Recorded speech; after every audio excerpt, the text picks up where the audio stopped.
Bíblia, por favor, abram ela na carta que o apóstolo Paulo enviou aos Romanos. Nós vamos ler o capítulo 1 e o versículo 30. Aos Romanos, capítulo 1, verso 30.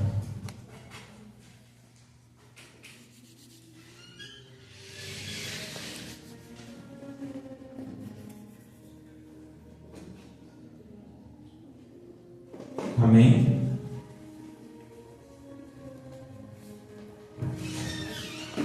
Na verdade, nós vamos ler o 29. Aos Romanos, capítulo 1, versículo 29. Quem achou diz amém? Glória a Deus. Carta que o apóstolo Paulo enviou para a igreja de Roma. Aos Romanos, capítulo 1, versículo 29, que diz: estando cheios de toda a injustiça, fornicação, maldade, cobiça, malícia, cheios de inveja, assassinato, contém engano, malignidade, murmuradores, caluniadores, aborrecedores de Deus, perversos, orgulhosos, fanfarrões, inventores de coisas más, desobedientes aos pais, sem entendimento, infiéis nos pactos, sem afeição natural, implacáveis, sem piedade, os quais, conhecendo o julgamento de Deus, que os que cometem tais coisas são dignos de morte, não somente as fazem, mas têm prazer naqueles que as fazem. Amém? Glória a Deus. Esse texto, irmãos, faz parte de uma epístola, a mesma coisa que uma carta. Nós lemos juntos aqui esse versículo, que o apóstolo Paulo estava preso já, e ele vai enviar uma carta para a igreja que está em Roma, muito próxima de onde ele está, na mesma localidade. A igreja de Roma, ela é uma igreja muito importante no Evangelho, porque esta igreja, ela vai passar em primeiro lugar e de forma mais intensa pelas dores do Evangelho. Nós vamos perceber que nesse momento da Escritura Sagrada é aquele momento onde o imperador de Roma ele ordena a perseguição àqueles que pregam o Evangelho do Senhor Jesus Cristo, que já se espalhou naquela região. E os crentes da igreja de Roma, que nós vamos chamar de os crentes da igreja primitiva, que não só a igreja de Roma, nós vamos ter a igreja de Corinto, a igreja dos Gálatas, nós vamos ter diversas igrejas.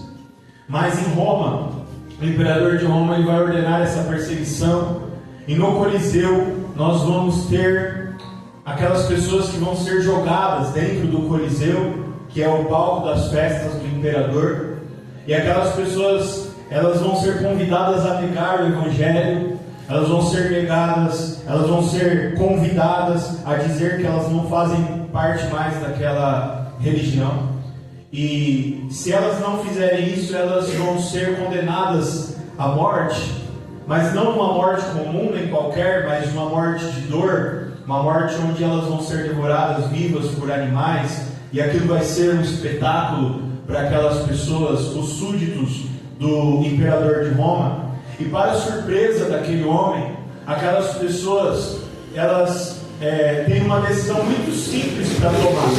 De um lado elas têm uma morte com muita dor, uma morte trágica, uma morte que qualquer pessoa por instinto não vai querer. E do outro lado elas têm a opção de falar, não, tudo bem, esse evangelho, essa verdade, eu estou renunciando a ela em nome do imperador de Roma, e a vida vai seguir normalmente, não vai ter mais nenhum problema a respeito disso. Mas para a surpresa do imperador de Roma, aquelas pessoas dizem, não, nós não vamos negar o evangelho. Se quiser nos matar, pode nos matar, mas nós vamos morrer crendo que este evangelho, o evangelho que está sendo pregado pelos apóstolos de Cristo, essa é a verdade, e nós estamos dispostos a morrer por essa verdade. Então, quando o apóstolo Paulo ele manda esta carta para a igreja de Roma, ele está mandando para as pessoas que, em primeiro lugar, e de uma forma mais intensa, em um futuro próximo, vão passar por isso que eu narrei para vocês agora. Eles vão passar por uma grande dificuldade em nome da verdade. E eu também digo a vocês que tão somente alguém que tenha muita convicção naquilo que crê, naquilo que sabe que é verdade, está disposto a morrer pelo que acredita. O apóstolo Paulo está escrevendo para essas pessoas, porque essas pessoas, elas já têm o Evangelho em seus corações, e elas estão recebendo a instrução desse apóstolo, o apóstolo dos gentios, aquele que teve coragem de pregar para além dos muros de Jerusalém, para além dos muros de Israel. Esse apóstolo, o apóstolo Paulo, ele tem esta igreja em estima, porque eles receberam o mesmo Evangelho que ele recebeu, quando ele encontra com Jesus no caminho de Damasco. Essa verdade, ela é muito forte no coração de Paulo. E na nossa vida, irmãos, nós temos por busca, uma busca incessante que nós fazemos por pessoas que têm a ver com a gente. Você já reparou que tem pessoas que você tem afinidade e outras não? Não é que você não gosta de determinadas pessoas, é que tem gente que não tem nada a ver com você. Agora tem gente que você nunca viu na vida, e desde a primeira vez que você encontra com aquela pessoa, parece que vocês, se conhecem há muito tempo. A gente tem isso com parente, com amigo, em vários níveis de relações da nossa vida. Nós nos encontramos com pessoas que têm a ver ou não conosco. Em uma outra passagem, numa outra carta, o apóstolo Paulo, ele descreve que quando ele chega em Éfeso, quando ele chega na cidade de Atenas, ele vê um grupo de homens conversando, ele se aproxima daqueles homens e ele descreve da seguinte forma: ele fala assim: o Espírito Santo que estava em mim reconheceu o Espírito Santo que estava neles, e ali nós nos confraternizamos. Aqueles homens nunca tinham se visto na vida, mas existia algo em comum entre eles. E é sobre isso que eu quero falar aqui nessa noite, sobre aquilo que é incomum entre alguns de nós e entre a pessoa de Jesus Cristo. Qual é o lugar onde nós nos encontramos? O que é que nos reúne? Por que nós estamos aqui nessa noite? E o texto de Romanos, no primeiro capítulo e os versículos dos quais nós lemos, o apóstolo Paulo, logo no começo da carta, uma carta que é instrutiva, uma carta que é de advertência, uma carta que é de até mesmo de admoestação, uma carta que é de orientação. Logo no começo dessa carta, o apóstolo Paulo, nos versículos que nós lemos juntos, ele está descrevendo um tipo de pessoa. E por que ele está descrevendo um tipo de pessoa? Ele está nos dando a possibilidade de entender se nós estamos enquadrados dentro desse comportamento que ele descreveu, ou se nós somos totalmente diferentes desse comportamento. Veja que esse texto não vai funcionar para que eu aplique na vida do meu irmão, para que eu aplique na vida do outro. Eu só posso aplicar esse texto de uma forma funcional na minha própria vida. Eu estou ou não dentro desse modelo que o apóstolo Paulo está descrevendo. E por que ele está descrevendo este modelo? Porque este modelo descreve alguém que não pode ser um crente da igreja de Roma. E quem é o crente da igreja de Roma? É o crente que está disposto a morrer em nome do Evangelho, e está disposto também a receber, glória a Deus, o galardão que essa definição, que essa convicção vai entregar para todo aquele que a tiver. Esse é o modelo de pessoa que está fora da igreja de Roma. E hoje, nessa noite, nós vamos entender em que lugar nós estamos e em que lugar nós queremos estar. Porque a palavra do Senhor fala sobre o pecado, que é o pecado sem perdão. Vocês lembram desse pecado? Aquele que, se a pessoa pecar, ela vai para o inferno sem perdão. Tem um pecado que fala o único pecado sem perdão. Alguém vai lembrar desse pecado aqui? É o pecado contra o Espírito Santo.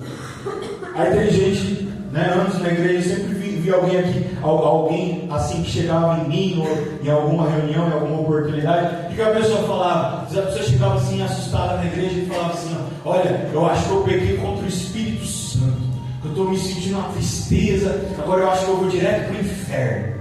As pessoas fazem uma confusão muito grande. Porque está escrito, se você pecar contra o Espírito Santo, esse pecado não tem perdão. É muito forte essa palavra.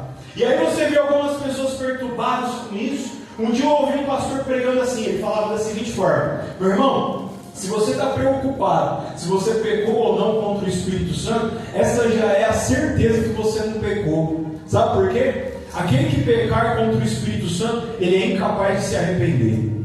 Ele é incapaz de perceber o mal que ele fez contra ele mesmo. Ele tem uma convicção muito grande, ou que o Espírito Santo não existe, ou que aquele pecado que ele praticou, ele tem convicção de fazer aquilo. Ele não tem condições mais de se arrepender. É por isso que não tem mais perdão. E aquilo mexeu comigo. Eu pensei, irmão, será que se a gente olhar para a terra, a gente vai achar pessoas que são tão malvadas, tão ruins nos seus corações, que elas são capazes de cometer um pecado sem perdão, com uma convicção tão grande, que elas mesmas vão ficar presas naquele pecado? E às vezes, irmãos, a gente olha em volta e a gente tem uma expectativa muito grande em cima das pessoas que estão à nossa volta.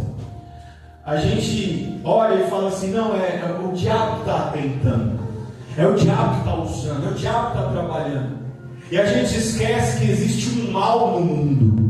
A gente esquece que, é verdade, irmão, existe um diabo, existe um capeta, existe um satanás, existe uma tentação. Mas também existem pessoas más, existem pessoas ruins, existem pessoas que elas estão esperando o mal daquele que está à sua volta. Ela está esperando uma oportunidade de praticar mal, porque ela sente prazer no mal. Essas pessoas existem.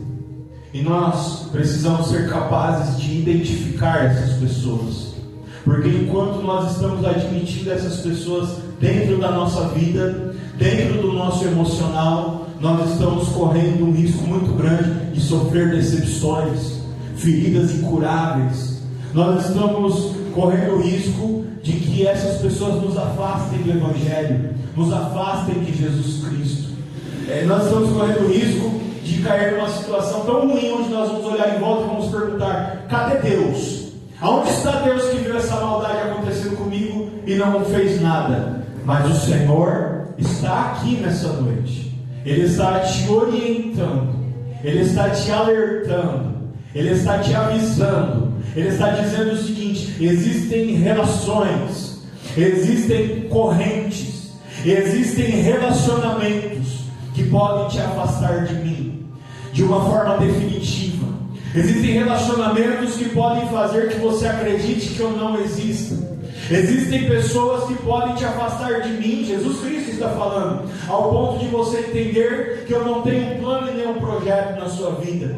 Existem pessoas que são tão más, tão ruins, que elas podem cancelar o meu sonho para você. Elas podem fazer que você desacredite que existe um Deus que está pronto para te abençoar, pronto para te galardoar, pronto para fazer que você tenha uma vida melhor. Essas pessoas podem te machucar tão profundamente que você vai cair uma queda da qual você não vai se levantar, que você estará espiritualmente enfermo de uma forma que você não poderá ser mais curado. E o Senhor Jesus está aqui nessa noite e Ele está te dizendo: abre os seus olhos. Nem tudo é demônio. Existe um mal no mundo que é demoníaco, mas nem todo mal é do demônio. Existem pessoas que vão para o inferno, não porque o diabo vai levar elas, é porque elas vão felizes, elas vão convictas, elas não querem o céu, elas não querem o Senhor. E você precisa nessa noite saber se você é uma dessas pessoas. E se você não for uma dessas pessoas, não é seu lugar perto de alguma dessas pessoas. Eu estou pregando isso, e eu sei que não há nada mais caro para o ser humano do que os relacionamentos que nós construímos. Nós passamos muito tempo da nossa vida construindo os relacionamentos que nós temos. A primeira pessoa com quem nós nos relacionamos é com a nossa mãe, através do nosso cordão umbilical. Aquela pessoa vai nos ensinar a nos alimentar, vai nos ensinar a falar, vai nos ensinar a nos vestir, a tomar banho, a tantas coisas. Nós vamos nos relacionar com os nossos pais, que vão ser a figura masculina da nossa vida, que vão nos ensinar a não ter medo de muitas coisas, que vão nos ensinar a mesmo com medo andarmos com a nossa cabeça erguida. Mas para além dessas duas pessoas, nós vamos ter pessoas que vão nos desafiar. Nós vamos construir relacionamentos com pessoas que no começo da relação não vão gostar da gente, vão nos colocar à prova, e nós vamos precisar conquistar a confiança dessas pessoas. Seja um irmão mais velho ou mais novo, um professor na escola. E nesse exercício de construção de relacionamento, muitos de nós vamos nos tornar dependentes de relacionamentos. E nem todos esses relacionamentos vão ser bons. Alguns deles vão ser relacionamentos abusivos. E é sobre esses relacionamentos que eu quero falar com você nessa noite. Porque eles estão contidos aqui nesse texto da carta do apóstolo Paulo aos Romanos. O apóstolo Paulo está descrevendo um tipo de pessoa, meu irmão e minha irmã, que ela olha o mundo de uma forma muito estranha, de uma forma muito diferente. E esse tipo de pessoa tem prazer em ver o mal de quem está à sua volta. Isso é muito sério. Porque quando eu sinto raiva de alguém, porque aquela pessoa conquistou algo bom na sua vida, eu corro o risco de ser uma dessas pessoas. Quando eu fico feliz ao chegar a notícia de que alguém, quem quer que seja, tem uma doença ruim, uma doença incurável, eu corro o risco de ser uma dessas pessoas. Quantos de nós não ficou triste, angustiado, quando acontece alguma coisa ruim na nossa casa, no meio da nossa família, e a gente sabe que alguém vai se alegrar com aquela notícia, em saber que um bem nosso foi furtado ou roubado, que algum ente querido nosso caiu doente, que algum dinheiro nosso foi perdido ou roubado. Nós sentimos dor de saber que o nosso inimigo vai ficar contente. Mas, meu irmão, como eu disse, esse texto só pode ser aplicado na nossa própria vida. E nós precisamos ter muito cuidado. Nós precisamos fazer muita força para que nós não sejamos uma sequer dessas pessoas. Porque existe alguém que está nos observando. Ele não está nos observando para nos punir. Ele não é um fiscal que tem prazer em nos castigar pelos nossos pecados. Na verdade, o Senhor está nos observando por um motivo. Sabe qual é esse motivo? Ele está procurando alguém que Ele possa recompensar. Alguém aqui está ouvindo essa palavra? Você já parou para pensar como é raro você encontrar alguém que é verdadeiramente bom? Quantas pessoas fizeram um bem para você totalmente de graça? Um bem tão grande que fez diferença na sua vida. Você consegue falar assim rápido? Olha, irmão, me lembra aqui no dia tal, no ano tal, fulano de tal fez uma coisa tão boa na minha vida e aquela pessoa não precisava ter feito. Você vai precisar fazer um pouco de força. Sabe por quê? É tão raro. É tão raro a gente encontrar alguém que tem prazer em fazer o bem, por exemplo, por um desconhecido. É tão difícil. Se para nós é difícil, para Deus também é difícil encontrar esse tipo de pessoa. Mas Deus está procurando essas pessoas. Sabe por quê? Essas pessoas foram escolhidas para um propósito. Sabe qual? Manifestar o poder de Deus na face da terra. Aleluia. Pessoas ruins vão ser usadas para o propósito de Deus. Nós temos esses exemplos na Bíblia. Os reis das nações que eram oponentes de Israel, Nabucodonosor, Senaqueribe e tantos outros. Mas sabe quem realmente vai ser um instrumento pelo qual Deus vai se manifestar na terra? As pessoas boas. Irmão, nós temos que tomar cuidado, porque existe uma armadilha muito fácil da gente cair. Sabe qual que é? Todo mundo acha que é verdadeiramente bom. Se eu perguntar para cada um de vocês aqui, a gente, em particular, eu for conversar com cada um, e eu fizer a primeira pergunta assim para você e perguntar: você acha que isso é bom? Você pode me responder qualquer coisa, mas lá no fundo do seu coração você realmente quer responder assim: irmão, eu sou mau. Sim ou não? A gente acha que a gente está certo. A gente acha que a gente está fazendo sempre o melhor.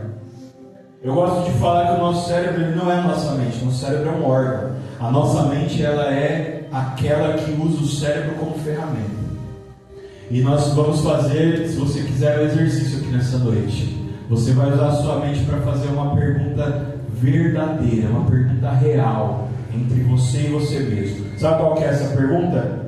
Será que eu realmente sou tão bom quanto eu acho que eu sou? Será que eu realmente estou entregando o meu melhor em ser bom, sem me preocupar com a recompensa que isso vai me gerar o prazer? Sabe como eu sei que alguém que acha que é bom, talvez não está sendo tão bom quanto poderia ser? Quando eu espero reconhecimento e retorno daquele para quem eu fiz o bem. Deixa eu te falar uma coisa. Eu falei agora há pouco que existe um que está nos observando. O nosso Deus, Jesus Cristo, procurando alguém que Ele possa recompensar. Quando eu sou bom como João, o que é natural da minha carne? O que é normal de eu esperar? Que o João em algum momento me retribua, sim ou não? Isso não tem nada a ver com o que Jesus espera de mim. Vou dar outro exemplo. Agora eu sou bom como João, só que o meu coração está na palavra. Eu estou sendo bom como João. E segundo a palavra, sabe o que eu estou esperando do João? Nada. Se eu for um pouquinho mais espiritual, sabe o que eu devo esperar do João? Que ele pise na bola comigo. Irmão, isso aí que você falou não tem nada a ver. Mas é isso mesmo, irmão. O Evangelho não tem nada a ver. Ele é loucura para os sábios e sabedoria para os loucos. Irmão, como que eu faço bem para alguém e eu vou esperar que essa pessoa pise na bola comigo? Eu falei sobre isso aqui na semana passada. Meu irmão, se eu fazer bem para alguém e em troca eu esperar que essa pessoa pise na bola comigo, eu estou esperando exatamente aquilo que aquela pessoa tem para me dar. Uma pisada de bola. Porque ela é um ser humano como eu.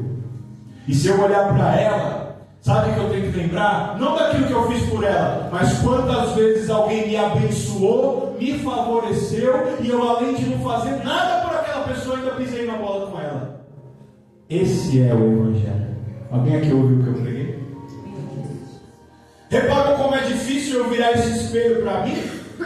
A gente fica tão triste quando alguém pisa na bola com a gente, mas a gente se esquece tão rápido, de uma forma tão fugaz. Quantas vezes e de como, tantas vezes diferentes, a gente pisou na bola com alguém? Sim ou não?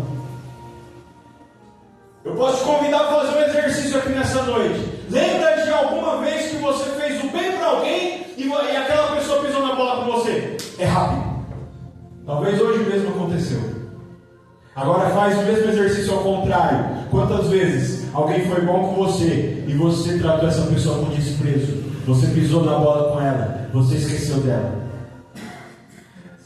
Por incrível que pareça, alguém vai se levantar e vai dizer assim, ó: eu nunca pisei na bola com ninguém.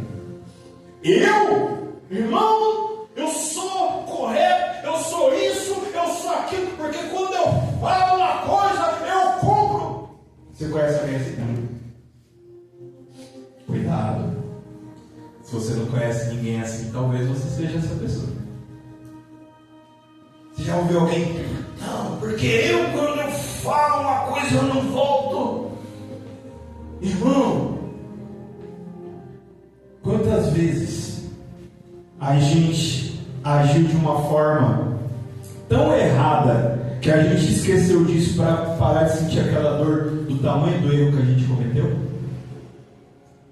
É por isso que a gente olha para Jesus e alguns de nós vamos entender o sacrifício. Ele morreu por quem não merecia. Alguém aqui está ouvindo o que eu estou pregando? Quando o apóstolo Paulo ele está escrevendo essa carta para os romanos, muita gente vai ouvir a leitura dessa carta, mas nem todos. Algumas pessoas vão ouvir aquilo e vão aproveitar o que está sendo dito para elas, e aquilo vai fazer a diferença na vida delas. Sabe para quem que o Evangelho faz a diferença? Não é para todo mundo. Quanto mais rápido a gente entender que o Evangelho não é para todo mundo, mais rápido a gente vai entender o porquê que aonde a gente vai, Jesus Cristo está nos chamando. Eu estou pregando aqui algumas coisas, e tem alguém aqui me ouvindo, essa pessoa está pensando assim: o que esse rapaz está falando parece que tem a ver com alguma coisa que eu ouvi na televisão semana passada. O que esse rapaz está falando parece que tem a ver com alguma coisa que eu vi na internet antes de vir para a igreja.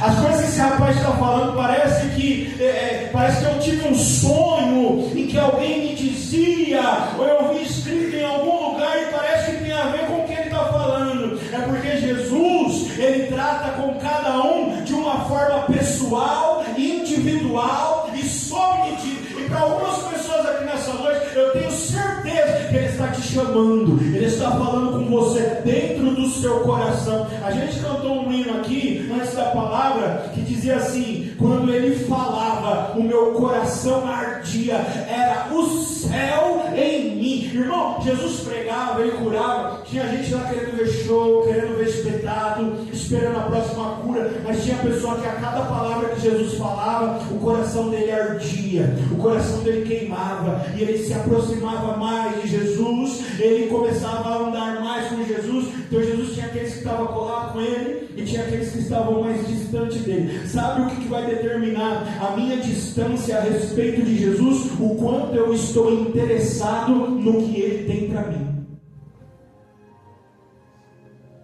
O que te interessa em Jesus? Irmão, sabe que eu nunca me fiz essa pergunta? Alguém aqui vai dizer. Tem gente que chega em Jesus para ser curado. Meu irmão, está tudo certo. Não importa como você chega em Jesus, o que importa é o que você descobre depois que você se aproxima dele. Quem aqui ouviu o que eu falei? Tem gente aqui que entrou nessa noite atribulado, pesado, cansado, triste, e vai sair daqui aliviado. Sabe o que essa pessoa vai fazer com isso? Nada. Tem outro que vai acontecer a mesma coisa. Sabe o que essa pessoa vai fazer com isso? Eu saí de lá diferente. Eu tive um sinal que a minha vida pode ser melhor do que o que ela um dia foi. Quem é que está ouvindo essa palavra? Tem gente que vem atrás de Jesus atrás de um alívio. Tem gente que vem atrás de Jesus atrás de uma vida nova. Quem aqui está ouvindo o que eu estou pregando? Se eu creio que Jesus é tão grande, tão poderoso a ponto de me dar uma vida nova, eu vou me aproximar cada vez mais dele, porque eu estou interessado naquilo que ele tem para me oferecer. Jesus não tem problema nenhum em quem se aproxima dele por interesse, porque ele realmente tem muito mais para nos dar do que alguém possa entregar a ele. Só que na medida que nós vamos construindo relacionamento com Jesus, o que eu comecei pregando aqui? Que nós estamos acostumados a construir o quê? Relacionamentos. Eu falei algo aqui, eu não sei, talvez nem todo mundo prestou atenção. Eu falei aqui, a pessoa de Jesus. Você já parou para pensar que Jesus é uma pessoa que pensa e que tem sentimentos? Isso está descrito na Bíblia. O Senhor Jesus, quando ele vai pregar, ele durante toda a Bíblia, Novo Testamento, Velho Testamento, ele está demonstrando o quê? Que ele tem sentimentos, que ele reage, e ele age de acordo com aqueles relacionamentos que são construídos com ele. Se eu estou lidando com um ser que é onipresente, está em todos os lugares, que sabe de tudo, meu irmão, se o teu coração tiver uma migalha, tiver um trisco de pureza, aleluia, você vai ser encontrado por Jesus. Alguém aqui está ouvindo o que eu estou falando? Ele está procurando as pessoas boas. Irmão, quem é bom? Ninguém. Então não é que Jesus está procurando as pessoas boas, ele está procurando alguém que tem alguma bondade dentro de si. Veja que para que ele procure é porque é algo raro. E alguns de nós talvez sejam pedras preciosas na presença do Senhor Jesus. E alguns são pedras brutas que estão sendo preparadas e lapidadas pelos rojões, pelas espadas, pelos machados da vida. E você está aqui nessa noite. Eu tenho uma palavra para o seu coração. Ainda que você esteja diante de uma muralha, ainda que você esteja diante de um muro, ainda que diante de você estejam situações impossíveis, das quais você sabe que você não vai conseguir avançar por causa disso que está na sua frente. Meu irmão, você não veio aqui em vão nessa noite. Eu estou pregando para pessoas que estão lidando com pessoas ruins. Meu Deus, talvez essa seja a revelação dessa noite. Você está aqui enganado, sabe por quê? Alguém aqui vai dizer, meu irmão, eu estou lidando com demônios. Eu estou lidando com principados e potestades. Tem uma revelação de Jesus para você aqui nessa noite.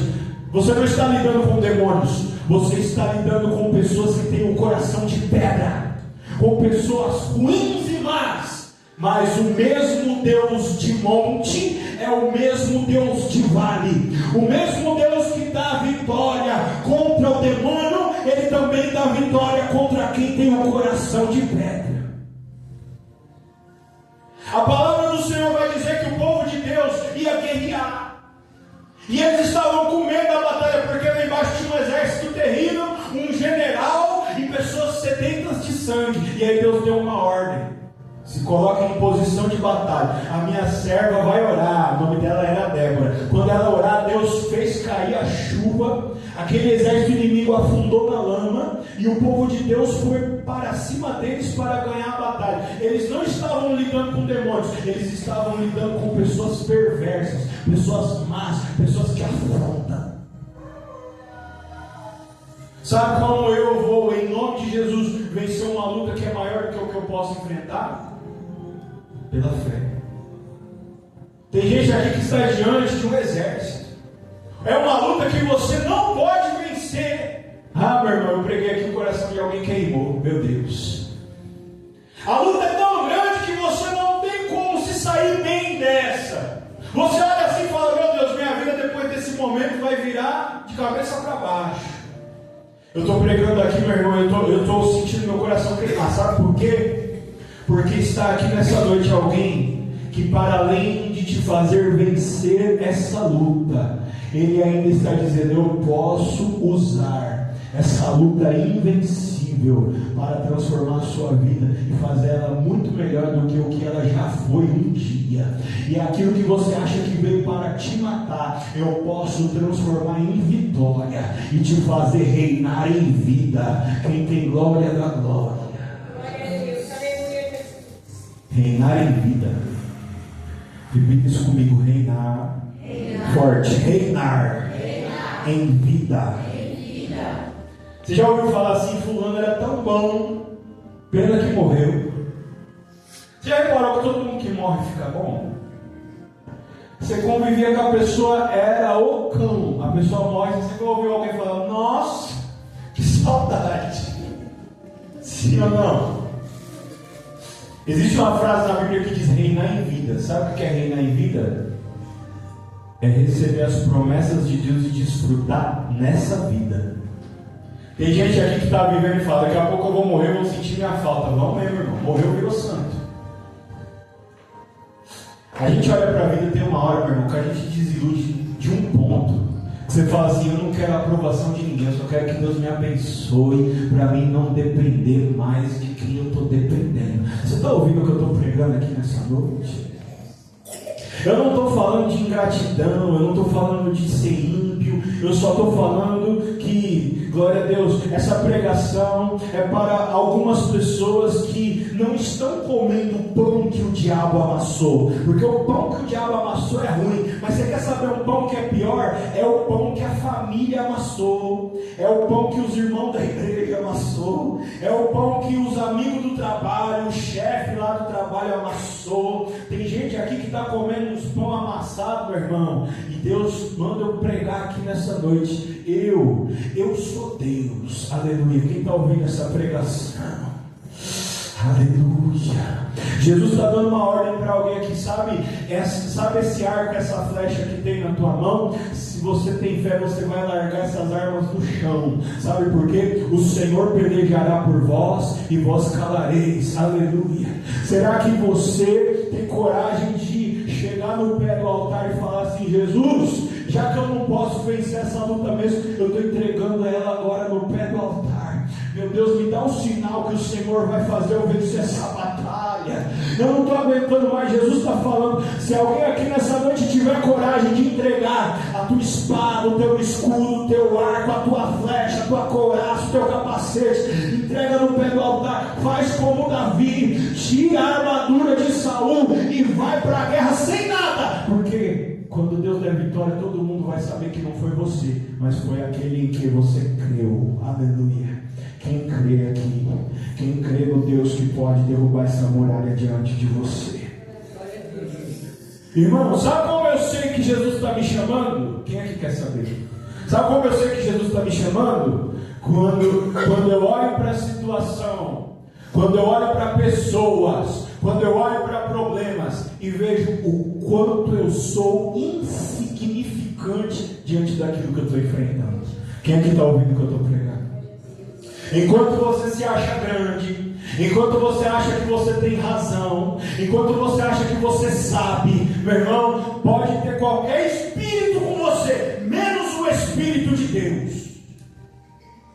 O Espírito de Deus não está com quem é soberbo. O Espírito de Deus não está com quem se engrandece. O Senhor está falando com alguém aqui nessa noite. Não importa a sua aparência nem a sua posição. Meu irmão, tem pessoas que Deus colocou em posição de governo, em posição de liderança. Essas pessoas têm que ter uma postura firme, têm que ter um semblante fechado, têm que ter um aspecto de autoridade. Mas o que a palavra do Senhor fala lá no livro de 1 e 2 Samuel? O Senhor não vê como o homem vê, Ele está atento ao coração. Tem gente que está na posição de governo, mas o coração está quebrantado na presença do Senhor. Tem gente que está puxando carroça, mas tem o rei na barriga. Quem é que está ouvindo a pregação que eu estou pregando? Você já ouviu aquela frase? Come ovo. Tem coisa que eu não posso falar no altar. O freio vem, aí de você. Sim ou não? Né? Está puxando, meu irmão, a carroça. Tiraram o cavalo e colocaram ele. Está lá. Mas o rei está como? Na barriga. Cheio da razão. Sabe o que o diabo faz com quem é vulnerável? Você está sendo injustiçado. Você tem direito. Briga pelo teu direito. Briga por aquilo que é teu. Você vai levar desaforo para casa. Você vai ouvir isso e vai ficar quieto. Meu irmão, o Espírito Santo não fala isso para ninguém. Sabe o que o Espírito Santo fala? Você recebeu essa afronta? Coloca ela diante do meu altar. Alguém aqui está ouvindo o que eu estou pregando nessa noite? Você foi afrontado? Coloca essa afronta diante do meu altar. Deixa eu assumir essa luta. Deixa eu assumir essa guerra. Não deixa esse desejo de vingança tirar você da minha presença. Não deixa esse desejo de vingança tirar você de perto do meu altar. Não deixa esse desejo de vingança fazer você falar coisas que vão afastar o meu espírito de você. Quem aqui ouve essa palavra? O objetivo do diabo é fazer a gente se sentir injustiçado. Alguém aqui entrou nessa noite muito injustiçada, muito injustiçado. O Espírito Santo está falando com você aqui assim, ó. Entrega essa mochila pesada para mim. Aleluia. Ei, esse desejo de vingança está te impedindo de sonhar os sonhos que eu projetei para você. Está tirando o teu sono, está tirando o teu sossego, está tirando a tua vida. Entrega na minha mão essa afronta. Eu quero pelejar, peleja que você não tem condição de pelejar. Meu irmão, sabe como que eu sei que o Espírito Santo está falando com alguém aqui nessa noite? Porque quando, aleluia, alguém se levanta no engano, alguém se levanta na mentira, alguém se levanta na maldade, só pode ser com a permissão de Deus, irmão.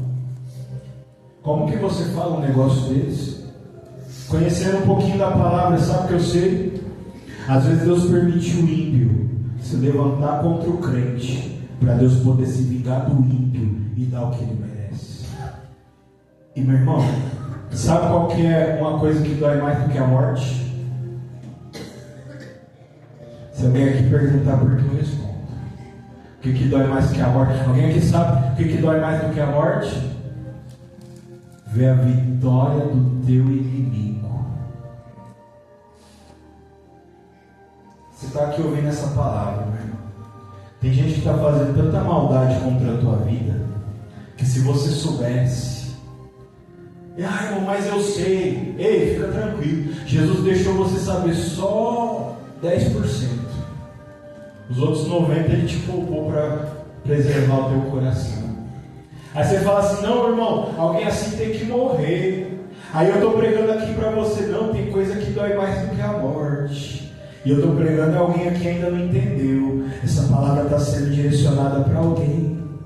Sabe por quê? Porque quando Deus te der vitória, a tua vitória vai doer mais do que a morte na vida de alguém. Quem está ouvindo o que eu estou pregando aqui nessa noite? Aleluia. A vingança de Deus contra os inimigos de Deus é fazer os filhos de Deus vencerem e colocar os filhos das trevas para assistir.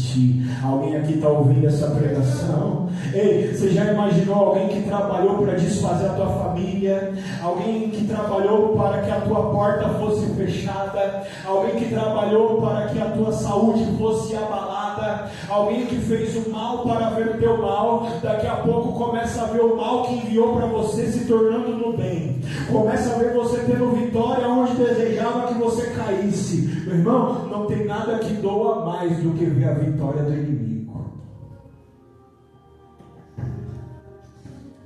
Essa palavra, com certeza, ela não é para todo mundo. Mas se o seu coração queimou enquanto eu proferi alguma dessas palavras, eu quero te convidar a fechar teus olhos nesse momento. Aleluia. Eu quero te convidar a de qualquer forma fechar os teus olhos e encurvar a tua cabeça.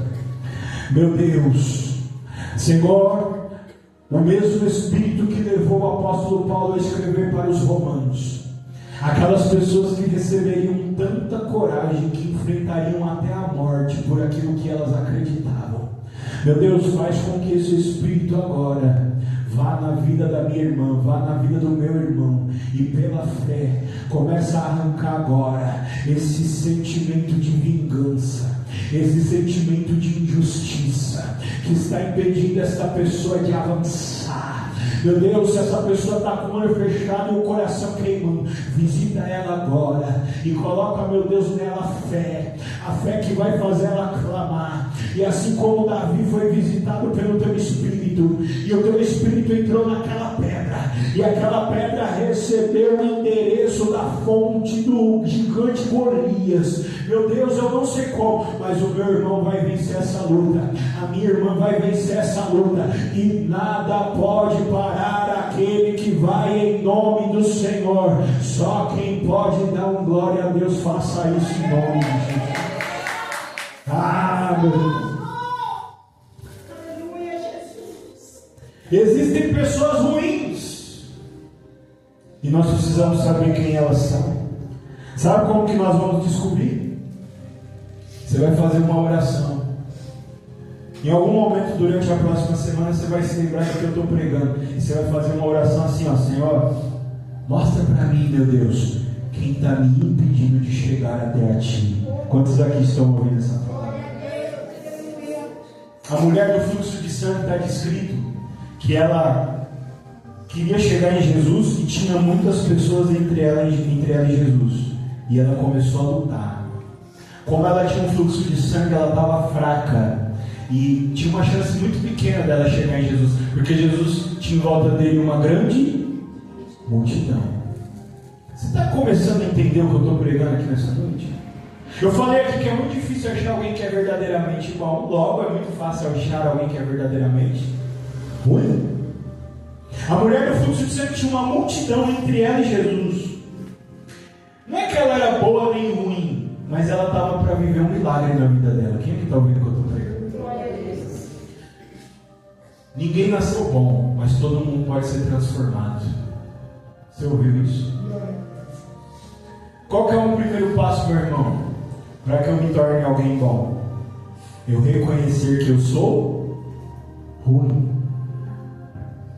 Eu preguei aqui, meu irmão, a gente já pisou na bola com tanta gente. A gente já fez o mal sem querer e querendo para tanta gente. Mas agora, se eu chego diante do Senhor Jesus e falo: Senhor, eu não mereço a tua misericórdia, mas dá ela para mim. Eu estou pedindo algo que eu não mereço. Qual que é a minha única chance? A misericórdia do Senhor. Que Ele me dê mesmo que eu não mereça. Quantos aqui estão ouvindo essa palavra? Aleluia. Irmão, as bênçãos do Senhor são constrangedoras. Repita isso comigo: constrangedor. Você já imaginou você receber uma bênção tão grande que você olhar para aquilo e falar: meu Deus, eu não mereço? Isso é constrangedor, sim ou não? Tem tanta gente no mundo melhor do que eu, e o Senhor está dando isso para mim. É exatamente isso que Ele quer que a gente sinta. Você não merece, mas quem vai fazer você receber é a minha graça, é a minha misericórdia, é o meu poder que se aperfeiçoa na sua fraqueza. O texto de Romanos que eu li com vocês, ele serve para quê? Para que eu ore para Ele e eu me perceba, eu me identifique e eu me conserte. Quantos ouvem essa palavra? Quem rouba, não roube mais. Quem mente, não mente mais. Quem erra, não erre mais. Tome a sua cruz e siga após o Senhor Jesus. Você está ouvindo o que eu estou pregando? Aleluia. Algumas pessoas vão sair daqui abençoadas hoje. Sabe quem são elas? Aquelas que vão dizer no seu coração: eu não mereço, mas ainda assim eu quero, eu desejo. Eu não desejo mais nem a bênção, eu desejo a misericórdia do Senhor para comigo. A misericórdia do Senhor vai para além das minhas necessidades. Aleluia. Quando eu entendo que as bênçãos vão vir das mãos do Senhor para a minha vida, para que o mundo se converta, meu irmão, é para que as pessoas vejam: olha, ele realmente não era ninguém, mas Jesus fez algo por ele. Você tem que desejar ser essa pessoa. Não seja ninguém diante do Senhor, porque Ele vai fazer com que você seja alguém diante do mundo. Quantos ouvem isso? Humilhai-vos debaixo da potente mão de Deus, porque ao seu tempo Ele vos exaltará. Aleluia. Como que eu me humilho debaixo da potente mão do Senhor? Aquele que honrar a Deus no secreto será honrado em público. O Senhor me mostra algumas pessoas aqui que têm necessidades gigantescas, coisas terrivelmente grandes, e o Senhor está falando: quando estivermos eu e você, o Senhor está convidando algumas pessoas aqui nessa noite, sabe a quê? A um particular. Entra no teu quarto, fecha a porta de você, fica atrás de você, fica você e Deus. E quando tiver você e Deus, coloca a tua necessidade diante do altar, mas não coloca desafiando não, porque Deus não te deve nada. E fala assim com Ele: Senhor, essa é a minha necessidade. Pela tua infinita misericórdia, me dá um sinal que o Senhor vai me abençoar. Tão certo como essa luz está acesa nesse lugar, alguns de vocês vão ter o sinal do poder de Deus na sua vida. O Senhor está te convidando, está te desafiando. Entra em particular com Deus. Coisa que você pediu para a gente, que virou as costas para você. Pede para Deus, que Ele vai te socorrer. E é assim que eu agradeço por essa oportunidade. E as palmas são para Jesus.